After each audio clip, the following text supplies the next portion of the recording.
friends! Today I'm going to read you the book, The Fox and the Springtime Blossoms by Julia Rawlinson, illustrated by Tiffany Beek.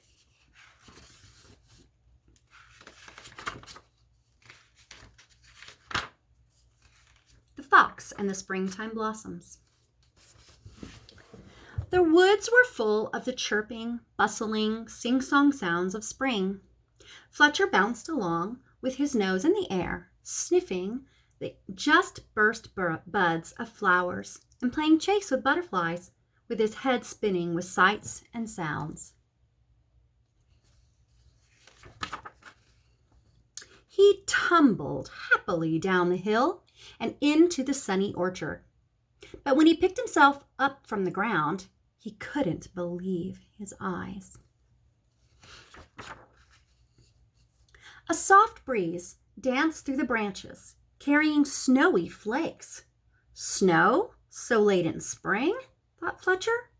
It will be too cold for the buds and butterflies. There is no time to lose.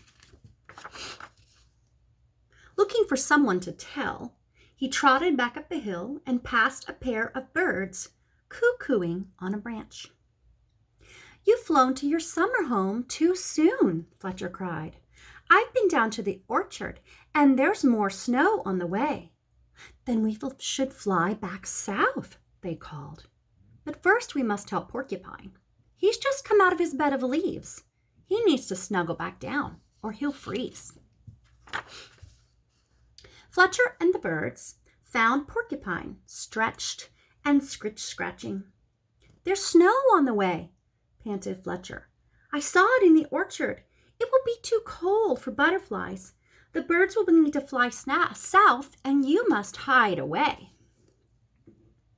"Then I should crawl back into my bed," sniffled Porcupine sadly. "But first we must tell Squirrel that he needs to hunt for food. He's eaten his winter store of nuts. He'll need to find some more."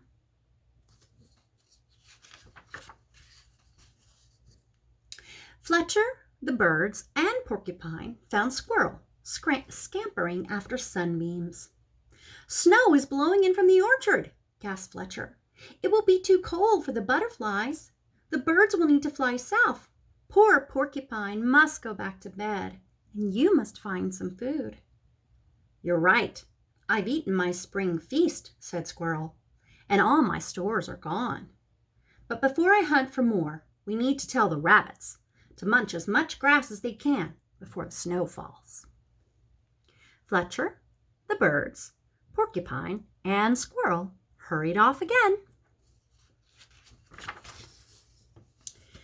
The rabbits were rolling down the hill next to their burrows. "Stop playing!" cried Fletcher. "There's snow blowing in from the orchard. It will be too cold for the butterflies. The birds will need to fly south. Poor Porcupine must go back to bed. Squirrel needs to find food, and you must munch more grass." "Before we eat," said the rabbits, staggering dizzily to their feet.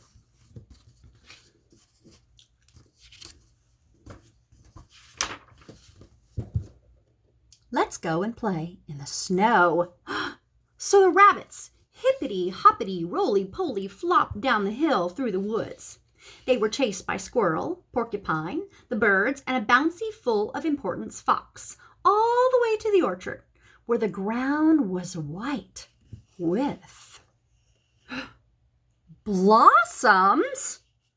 Blossoms bobbing in the branches, blossoms blowing in the breeze, blossoms blanketing the ground, and not a snowflake to be found. "Those are blossoms, not snow, you foolish fox," the animals cried. Fletcher blinked and rubbed his eyes, feeling very silly.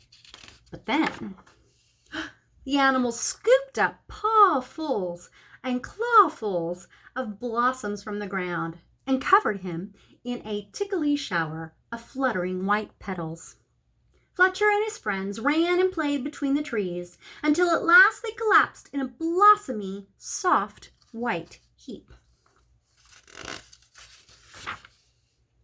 Then the birds fluttered back to their branches with beakfuls of blossoms to line their nests.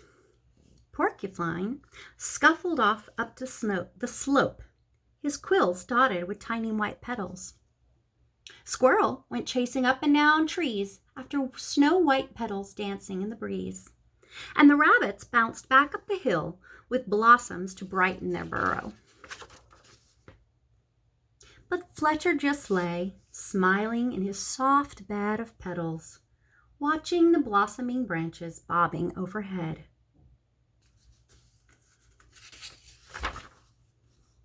The end. That was a great story. Thanks for sharing with me today. I hope you have a great day. See you later. Bye.